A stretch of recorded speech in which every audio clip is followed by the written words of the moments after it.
Hey, 4xe fans, it's getting to be that time of the year and form season is upon us. And if you aren't familiar with form, it's fuel oil refresh mode. And you could say that's fuel, oil refresh mode. And what fuel oil refresh mode is all about is you have a direct injection engine that is prone to what's called oil dilution if you have too many short engine runs. And that's the oil refresh part of it. The fuel refresh part of it is that you have a 90-day timer on your gas tank that if you do a lot of electric miles, you may see form pop up around 90 days after that last fill up, and it'll make it run a little bit. If you fill up 4 or 5 gallons, it should reset that and clear that out, and that would clear out the fuel side of the fuel oil refresh mode. Now, the oil refresh mode has some peculiarities that make it difficult. One of the issues is that once you go into fuel oil refresh mode, if your driving habits are the same as what caused fuel oil refresh mode to kick in anyway, you're going to continue to exacerbate that issue. And another thing that exacerbates that issue is the cold. When it gets colder, you have 2 issues that work against you for causing the oil refresh mode part of form to kick in. And that is, one, if you have oil dilution, if the software thinks you have oil dilution, I should note, it's not a hardware thing, it's a software thing. You have an algorithm in there trying to determine if you might possibly have oil dilution. And so you have to make the hardware or the software believe that you have done the things to clear the fuel oil refresh mode, but if you continue to drive in the same way that caused it, then you're never going to be able to clear it that way, and you'll have to wait till your next oil change for it to clear.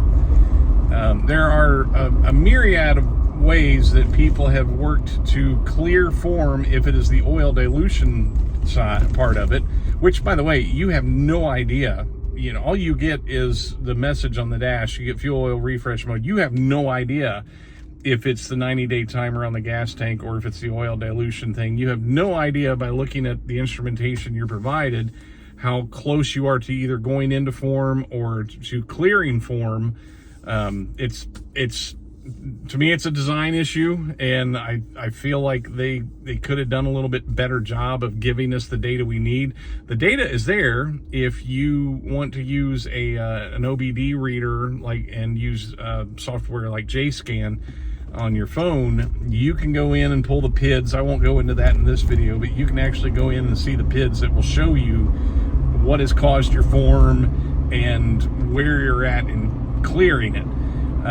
So that's a whole other video that maybe I can try to do this winter. If I go into form, we can go through all that, but you have no idea of knowing where you're at and all that, and that's unfortunate, but it's just a design issue.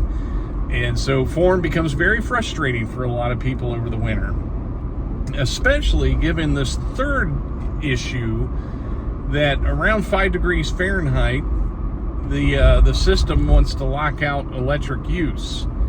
And I have a video from, I don't know if it's last winter or the winter before, where I demonstrated what the vehicle is actually supposed to do, and it's supposed to display an electric mode temporarily unavailable message. Now, there is a similar message that could pop up if you use your electric coolant heater, but it will have an added little bit on the end. It'll say electric mode temporary unavailable, cabin cooling or heating.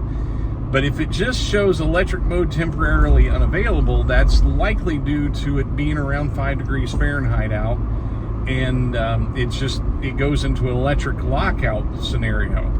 My Jeep actually does that at around 5 degrees, 7 degrees. It'll be, somewhere in that neighborhood, where other Jeeps immediately go into form. The end result is the same. You're going to be locked out of electric use, and it's just going to run as a hybrid. It's not a gas mode or anything like that. It's still using the battery, but it is it's interesting to me, and I do not have an explanation as to why that some Jeeps show that EMTU and some Jeeps show form. I don't understand it. My hope is that all these updates we've gone through in the past year, I'm hoping that some Jeeps will start to display that EMTU instead of form. I don't know. I don't have an answer for you on why that is. And some people have told me that their Jeep flashed electric mode temporarily unavailable and then jumped right into form. So I don't have an explanation that. My personal experience with form, I've had it twice, and both times it was very cold. One time it was during the B9A recall. I wasn't charging for a short time, and it was very cold out, and I was doing some short engine runs, and it went into form, cleared it up. It was no big deal. One thing we hear from people who live in the northern United States and Canada is that they will spend the better part of the year, the winter, in fuel oil refresh mode. But then I've talked to other people in Canada who say, no, that's not my experience at all. And some of it seems to have to do with if you can keep your Jeep in a garage. Some of it, a lot of it, I think the variables are how we drive the vehicle. One thing I have been a proponent for is if you don't think about driving in a very binary way, either drive very electric or drive into hybrid mode, but where both are actually operating. Some people leave their Jeeps in hybrid mode, and when they're charging, they will be in and out, the gas engine starting on and off, and, as they're leaving stop signs and stoplights or whatever. And those little short engine runs can be very problematic to creating a scenario where the software thinks you have oil dilution, and you may very well too. But so how you drive can be an issue. Now, this winter, with a lot of us not charging, I'm curious how many of us will land in form because of our driving and how, our daily driving commute. I was just talking to one of the admins of the Facebook fans group, and she said that her daily trips are like 3 to 5 miles. Well, that's not enough to burn off the oil that gets mixed in when on the initial start. And especially if even though we're not charging, this engine will still stop at stop signs and such, and can cause you to have that oil dilution issue.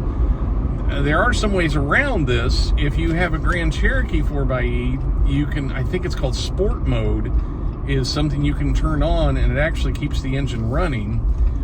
We don't really have that in the Wrangler. We don't have a button we can push, but you can pull the shifter over to the left to keep that engine running.